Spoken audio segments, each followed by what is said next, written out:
Bonjour à tous, voilà, je suis dans l'étude de Maître Lépani avec un gentil notaire qui va nous répondre à nos questions.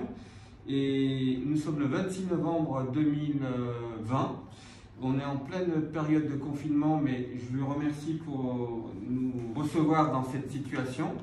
On a nos masques, malheureusement, vous ne voyez pas nos beaux visages, mais on va essayer de répondre distinctement. Alors, cher maître, est-ce que vous pouvez vous présenter? Donc Arnaud Moutien, je suis donc notaire à l'étude Lépani associé depuis le mois de janvier à l'étude, sinon je suis diplômé en 2013. Voilà. Et avant d'être à l'étude de Maître Lépani, vous étiez où? Dans quelle étude? J'étais chez Notaridge à Levallois-Perret. Voilà. Et qu'est-ce qui vous a décidé de venir dans cette étude plutôt que dans une autre?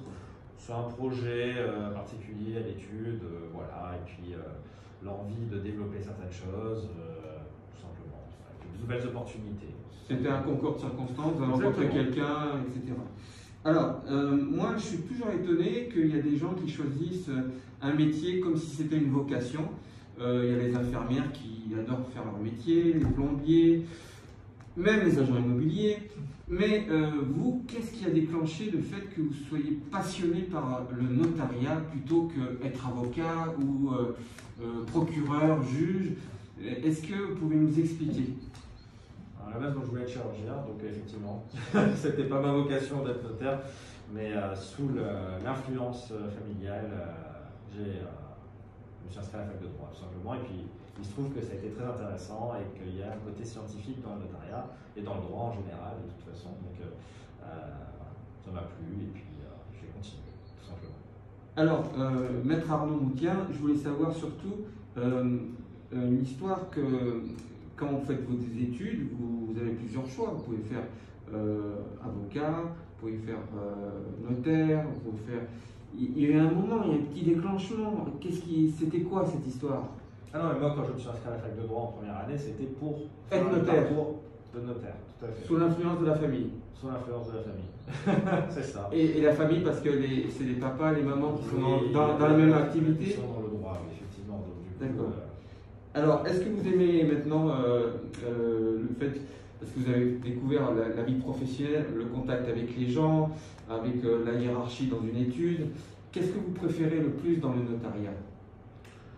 Donc, c'est le côté service public, c'est-à-dire qu'on va toucher toute la population, peu importe l'âge, peu importe la classe sociale, on rend service à tout le monde. Et c'est un peu ce que je cherchais aussi également dans la médecine, et que je retrouve dans le notariat, c'est ce côté, alors on est un peu considéré comme le médecin généraliste du droit, mais c'est un peu ça. En réalité, on est un peu un centre d'accueil, entre guillemets, pour les problèmes juridiques, beaucoup plus accessible certainement que les avocats, par exemple. Donc voilà, moi c'est ce que j'aime, c'est ce contact avec la clientèle, et puis de trouver des solutions aux clients. Ça peut être des choses simples, ça peut être des choses beaucoup plus compliquées. Voilà, on s'adapte. Il y a un travail en équipe également, parce que le notaire ne peut pas travailler tout seul, donc c'est tout un travail d'équipe. Il y a le milieu d'entreprise, voilà, c'est tout ce genre de choses qui m'intéressent. Puis bon, il y a le côté intellectuel avec la recherche. Quand on est confronté à un problème, on n'a pas forcément la réponse, mais on cherche. Voilà. Et selon vous, quelle est la qualité qu'il faut avoir quand on est notaire plus qu'une autre? Est-ce qu'il faut avoir une qualité spécifique? Est-ce que tout le monde peut être notaire même si on a fait des bonnes études de droit ou... Je pense que la qualité essentielle, c'est l'écoute. Il faut savoir écouter. La première chose, c'est recueillir l'information. Ensuite, on la traite et on la transforme en langage juridique, on va dire. Mais il faut d'abord savoir écouter ce que le client veut et savoir l'interroger et déceler peut-être des choses que le client ne pense pas à nous dire parce que lui, c'est pas son métier. Donc voilà, c'est ce côté traduction entre langage courant et langage juridique qui est intéressant. Et est-ce que vous suivez une formation continue pour développer les connaissances dans le notariat ou... Oui, on a en fait une obligation de formation de 30 heures par an. Donc voilà, qu'on est obligé de suivre. Alors, il y a plusieurs thèmes, ça peut être du management, ça peut être du droit international, de la fiscalité. En ce moment là, il y a des formations sur le télétravail par exemple, comment manager en télétravail. Voilà, et vous les choisissez? On les choisit, tout à fait. Les thèmes, vous les choisissez? Tout à fait. En tant que jeune notaire, par contre, on doit suivre un quota d'heures de formation réservé aux jeunes notaires qui est obligatoire. D'accord. Pour tout ce qui est déontologie, comptabilité, voilà, des choses un peu particulières. Mais après, pour tout le reste de la formation, en plus, donc on doit suivre, voilà, on a 30 heures de formation à faire, peu importe la matière, on a 30 heures de formation à faire. Et après, pour devenir notaire, est-ce qu'on doit passer un concours ou c'est juste un examen ou un diplôme? Alors, il faut différencier le fait d'avoir un diplôme de notaire et d'être notaire. D'accord. Quand on a le diplôme de notaire, on n'est pas notaire. Voilà. Ok. C'est une particularité de la profession, c'est que vous obtenez votre diplôme de notaire, mais ensuite vous êtes nommé notaire par le garde des Sceaux. Alors, il y a plusieurs solutions. Soit vous êtes notaire salarié, dans ce cas, comme moi par exemple aujourd'hui, je suis donc salarié de l'étude, mais j'ai le statut de notaire. D'accord. Parce que j'ai été nommé en tant que notaire salarié de l'étude. Donc on doit vous appeler cher maître. C'est parce que les notaires aiment bien qu'on les appelle maîtres. C'est pas nécessaire. C'est pas nécessaire pour vous, mais souvent il y a la distinction entre le clerc de notaire, on dit chère madame, ou, oui, et cher maître. À l'écrit, c'est l'usage. C'est l'usage, ouais. C'est l'usage. Voilà. Mais donc, il y a notaire salarié qui est un notaire comme n'importe quel autre notaire. La seule chose, c'est qu'il n'est pas intéressé sur les dividendes, évidemment, de la société. Et en termes de responsabilité également, il y a une petite différence, c'est que la responsabilité civile pèse sur la société qui est employeur et non pas sur le notaire salarié. Contrairement à la responsabilité pénale, où là, la responsabilité pénale pèse sur le collaborateur, sur le notaire salarié qui est de l'étude. Ensuite, il y a la possibilité d'être associé d'une étude. Dans ce cas, il faut acheter des parts dans une étude qui existe déjà, par exemple. Oui. Et troisième solution, c'est d'être tiré au sort. Donc, depuis la loi Macron, il y a la possibilité de s'inscrire à un tirage au sort en fonction de certaines zones. Et il y a un tirage au sort qui est fait, et en fonction du classement et du nombre de places qui sont disponibles, on est tiré au sort dans cette zone. Et là, on peut créer une nouvelle étude en partant de zéro, gratuitement. Voilà. Alors, je rebondis sur la loi Macron, vous en avez parlé, et je sais que les notaires font tout un combat contre une loi qui est un peu discriminante selon vous par rapport aux gens qui ont plus ou moins d'argent. Est-ce que vous pouvez nous l'expliquer, ce combat? Dans quel sens en fait? Eh bien, il y a tout un combat, vous mettez toujours des panneaux sur le tarif. Sur le tarif, voilà. Sur le tarif. Alors effectivement, la loi Macron a pour objectif, in fine, de libéraliser le tarif des notaires pour normalement accroître la concurrence entre les notaires et faire baisser le tarif. Sauf que le tarif des notaires aujourd'hui est un tarif assez juste.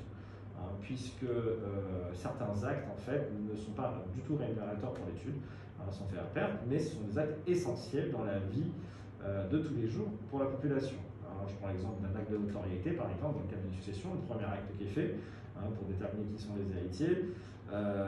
Cet acte-là, en fait, il coûte quelques centaines d'euros, sauf que, évidemment, alors c'est défini par le tarif aujourd'hui, mais demain, est-ce que, je ne sais pas, mais oui. Est-ce que demain, cet acte gardera le même tarif, justement, si jamais tout était libéralisé? Est-ce que les études ne vont pas décider, du coup, d'augmenter justement le tarif pour au moins avoir le coût de revient de l'acte?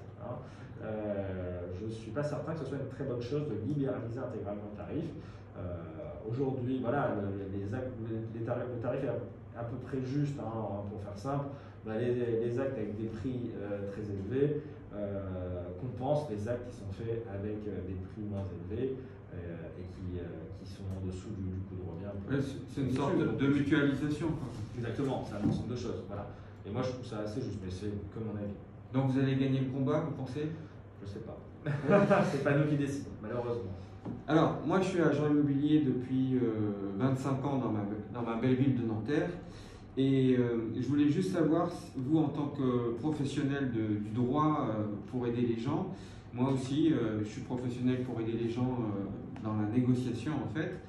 Est-ce que vous préférez travailler directement avec deux particuliers qui vendent leurs biens à votre étude, ou vous préférez travailler avec des professionnels comme les agents immobiliers ou peut-être d'autres formes juridiques? Est-ce qu'il y a une différence pour vous quand vous voyez deux particuliers qui viennent pour mettre en vente, vous êtes très content ou il n'y a pas d'importance, ou quand c'est un professionnel qui vous amène tout un dossier prêt? Voilà, est-ce que vous pouvez répondre? C'est deux approches différentes à mon sens. Quand on a un agent immobilier, quand on a un intermédiaire dans le dossier, c'est très bien parce que justement le dossier arrive préparé en tout cas. Ça devient notre interlocuteur pour certaines choses. Il y a un suivi. Il y a un suivi avec les clients. Il vous allège de tâches. Exactement, voilà. Ne serait-ce que par exemple pour fixer un rendez-vous. Comme l'attestation d'assainissement. Ou pour le contrôle de l'assainissement, en effet. Souvent, c'est les agences qui s'occupent du contrôle de l'assainissement, ce qui rend bien service aux clients, surtout quand ils n'habitent pas à côté. Donc c'est vrai que c'est quand même une plus-value d'avoir un intermédiaire dans le dossier. C'est certain. Après, quand il n'y a pas d'intermédiaire, on établit la relation directement avec le client. C'est vrai que du coup, il nous faut beaucoup plus de temps consacré au client que quand il y a l'intermédiaire, ce qui est normal. Voilà, parce que vous n'avez pas plus de rémunération avec une agence où donc le tarif.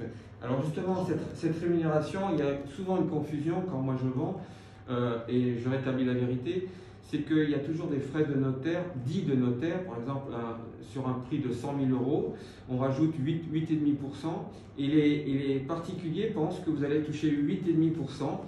Dans votre poche. Alors, ça aurait été beau. Donc je leur explique bien que c'est des frais dits de notaire, mais que vous reversez, c'est des taxes que vous reversez à l'État, et qu'en fait sur ces 8%, est-ce que vous pouvez nous donner le pourcentage que l'étude va toucher? À peu près 1%. À peu près 1%. C'est à peu près 1% si on est seul notaire, et si on est deux notaires, c'est toujours 1%, mais ensuite ces 1% sont répartis entre les deux notaires. Voilà. Alors quand il y a deux études, souvent il y a deux études, là comme aujourd'hui on a fait une vente, il y avait un notaire acquéreur et un notaire vendeur. Donc, quand les deux études se trouvent dans la même région, la région parisienne, quelle est la tâche, la mission, l'usage de chaque notaire? Vous pouvez nous l'expliquer? Alors, effectivement, dans la région parisienne, l'usage, c'est que le notaire du vendeur constitue le dossier, c'est-à-dire c'est lui qui va faire toutes les demandes de pièces, et le notaire de l'acquéreur rédigera la promesse de vente et la vente définitive. Et vous partagez vos honoraires en deux? Et on partage en deux, tout à fait. Exactement, c'est 50-50. Alors quand il y a une étude de Marseille et une étude de Paris, comment ça se passe? Alors là c'est différent, c'est beaucoup plus compliqué. Vous l'expliquez comme ça va être long parce qu'en fait ça dépend du lieu de situation de chaque notaire et du lieu de situation de l'immeuble. En fonction de ça, il y a plusieurs règles d'anthologie qui vont s'appliquer. Bon, imaginons l'exemple. Le bien est à Nanterre. Le vendeur est à Marseille et l'acquéreur, c'est vous, c'est Nanterre. Donc, dans cette configuration-là, c'est le notaire de l'acquéreur qui va constituer le dossier et rédiger les actes. Alors, le notaire vendeur, dans cette configuration-là, il a un peu moins de tâches à faire. À part du transfert de titre de propriété, c'est sa principale tâche et régler le problème des plus-values pour ses clients. Voilà. Sinon, c'est le notaire acquéreur qui fera le travail. Et en termes de répartition des émoluments, c'est un peu différent également. D'accord. C'est plus 50-50. 50-50, c'est vraiment que pour la région parisienne. Pour le règlement national, si mes souvenirs sont bons, c'est 33 et quelques pour celui qui participe, pour Marseille par exemple. Très bien. Alors là, j'ai une question par rapport au confinement. On vient de vivre deux confinements assez délicats. Vous, grâce aux nouvelles technologies, vous avez la capacité, je crois, de faire des promesses de vente ou des promesses de vente, oui, par visio. Est-ce que ça devient une sorte de facilité, ça devient un usage, les gens le réclament? Quel est votre sentiment là-dessus? Je pense effectivement, aujourd'hui c'est ancré dans la pratique. La visioconférence c'est courant. Hier j'ai fait que des rendez-vous en visioconférence. Très bien. Donc c'est vrai que ça devient pratique, les gens sont chez eux, ils peuvent suivre le rendez-vous. Pour la signature ensuite, soit on a des procurations, hein, soit pour le coup on fait une visioconférence avec notre notaire et les clients sont chez leur notaire. Donc on peut même là faire une signature en direct, hein, c'est-à-dire que le client qui est chez le confrère signe chez le confrère, la signature vient s'apposer sur l'acte qui a l'étude, hein, ça s'appelle un acte à distance. Hein. Donc tout est faisable et ça fonctionne plutôt bien. Hein, donc, et les gens sont plutôt contents. Et est-ce que vous ne pensez pas que, puisque maintenant les gens maîtrisent ça, après il va y avoir un déconfinement bientôt, est-ce que vous pensez qu'on va rester en visio, maintenant on va en profiter, vous allez inciter aux gens de rester pour... Est-ce que c'est plus rapide pour vous? Ça fait double travail de faire des visios et ça ne fait pas double travail? C'est pas plus rapide parce qu'au final on suit quand même le rendez-vous. Hein. Oui. On tient le rendez-vous. Hein. Mais il y a la préparation de la visio. La préparation de la visio, c'est pas très compliqué. C'est plus la résolution des problèmes techniques quand il y en a. Mais la préparation de la visio, c'est pas très compliqué. Donc après, c'est moins agréable, c'est sûr, d'être en visio que d'être en présentiel. D'accord. Mais bon, pour l'instant, en tout cas, pour les raisons sanitaires. Et vous pensez que les gens vont prendre quoi comme habitude? Ils vont faire que des visios après le déconfinement? Non, je pense qu'on va. J'espère qu'une fois que. Pas à la fin du déconfinement, parce que, à mon sens, il faut quand même qu'on se garde une marge de sécurité. D'accord. Mais disons que oui, peut-être à fin janvier, février, quand tout commencera à redevenir normal, à ce moment-là, on commencera à reprendre du présentiel. Mais ça sera quand même rentré dans la pratique de faire de la visioconférence. Ce qui veut dire qu'on pourra beaucoup plus facilement proposer au client de faire de la visioconférence. S'il n'est pas là, il peut suivre le rendez-vous sans problème, même si on a une procuration pour le représenter par exemple, ou même pour le confrère. Bon, nous, on a eu, en fait, vous êtes tributaire des lois. Par rapport au confinement qu'on a reçu les agences immobilières, on avait le droit de tout faire, sauf de faire les visites des biens. Donc, j'ai eu des confrères qui m'expliquaient qu'ils vendaient des biens anciens avec visio, avec 3 dimensions, 3D, visite virtuelle. Bon, j'entends cela, et moi j'avais juste une question. On vient de faire un acte authentique tout à l'heure, et vous avez dit la phrase, vous avez visité le bien, et vous avez constaté que le bien vous convenait. L'acquéreur a dit oui, puisqu'il avait visité, on avait signé la promesse il y a 3 mois.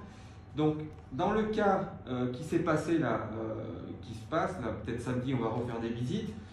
Comment vous, quand des gens disent qu'ils ont visité, est-ce que vous avez le droit, voilà la question, est-ce que vous avez le droit de passer un compromis de vente sans qu'il y ait eu de visite réelle, qu'il n'y a eu que des visites virtuelles? Est-ce que vous avez le droit de le faire ou pas? Est-ce que vous avez reçu un ordre des notaires? Est-ce que vous pouvez répondre à la question ou vous ne savez pas? C'est compliqué. Sur la responsabilité, nous on s'assure que le client, bien entendu, a connaissance du bien, qu'il a pu visiter, alors, évidemment, lui ou quelqu'un d'autre, peu importe, à partir du moment où il connaît le bien et en tout cas, ce qui est important, en fait, pourquoi on lui pose cette question? On lui pose cette question parce qu'il achète le bien en l'état. Oui. Donc, c'est compliqué d'acheter un bien en l'état si on ne l'a pas vu. Oui. De même, la revisite juste avant la signature de la vente définitive, à mon sens, elle est extrêmement importante pour vérifier l'état du bien. Oui. C'est pour ça que je pose la question. Maintenant, si le client il estime que lui, il n'avait pas besoin de revisiter le bien, eh ben, on va dire c'est lui qui prend la responsabilité de ne pas revisiter le bien et de vouloir signer. Maintenant, nous, on est là pour le conseiller. Donc, mais c'est lui qui prend la décision. Donc j'entends, si l'acquéreur dit j'ai visité virtuellement le bien, je suis d'accord de le signer, vous pouvez passer le compromis de vente. Moi, si vous voulez, là c'est plus le travail de l'agent immobilier, de l'avertir sur le fait que, attention, vous avez peut-être visité le bien en virtuel, mais vous l'avez vu, ou c'est à l'agent immobilier de le rassurer sur le fait que le bien soit en parfait état, qu'il n'y ait pas de souci. Nous, on va pas voir les biens. Donc, moi, je m'assure simplement du fait qu'il ait connaissance de l'état du bien, parce qu'il achète en état, tout simplement. Après, à lui de voir, parce que de dire qu'il a visité en 3D ou en visio, ok, pourquoi pas, mais en fait, on aurait le même souci de quelqu'un qui visiterait le bien en 1 minute. qui rentre et qui regarde juste les 3 murs et qui repart. Est-ce que vraiment c'est visité ou pas? Ça, c'est pas mon sujet. C'est pas votre sujet, d'accord. Donc on peut passer un compromis de vente si l'acquéreur dit ça me convient la visite que je fais. C'est lui qui prend la décision. D'accord. C'était ça le point qu'on ne savait pas. On pensait que comme on n'avait pas le droit de faire visite, c'était interdit les visites. Donc quoi qu'il arrive, on ne pouvait pas passer le compromis de vente chez le notaire sans qu'il y ait eu une visite au préalable. Voilà, c'était ça Il est conseillé, c'est sûr, de visiter le bien, c'est mieux, je pense. Moi Mais aussi. bon, après, c'est l'acquéreur qui prend la décision. Il est au courant. D'accord. Il a l'information et c'est lui qui prend la décision. Bon, eh ben, écoutez, je vais passer aux questions des acquéreurs. Les acquéreurs qui voudraient passer un compromis de vente, est-ce que vous pouvez expliquer comment se déroule un compromis de vente avec vous, un primo-accédant qui achèterait un bien, quelles pièces vous lui demandez et qu'est-ce qui se passe pour lui? On va prendre contact avec lui, on va lui demander évidemment son état civil, ses pièces d'identité, comment il finance le bien. S'il fait un prêt, il faut qu'il nous fournisse des informations concernant le prêt, c'est-à-dire le montant maximum qu'il va emprunter, la durée maximum, le taux maximum auquel il accepte d'emprunter. On va l'informer du fait qu'il faut verser une somme au moment de la promesse de vente, une partie de l'indemnité d'immobilisation pour marquer son engagement dans son projet d'acquisition et pour rassurer les vendeurs. Classiquement c'est 5%, mais c'est négociable. Il doit les payer tout de suite ou il a un délai pour les payer chez vous? Alors, plusieurs solutions. Soit il les règle et on les a au moment de la promesse de vente, il n'y a pas de souci, ou sinon on peut prévoir un délai effectivement pour le versement. Ça, c'est pas un problème.